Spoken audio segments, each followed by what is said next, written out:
How to reset Messenger PIN code. This tutorial shows you how to change or recover your forgotten PIN on the Messenger app.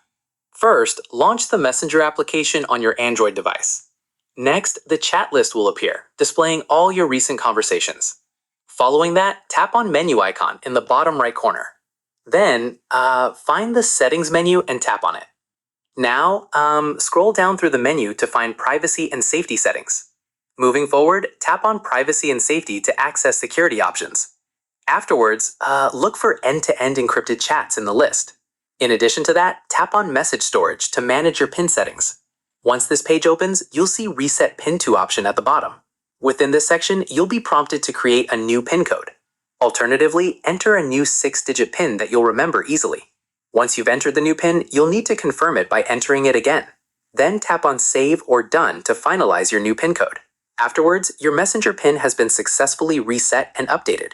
Then, you can now use your new PIN to unlock Messenger whenever needed.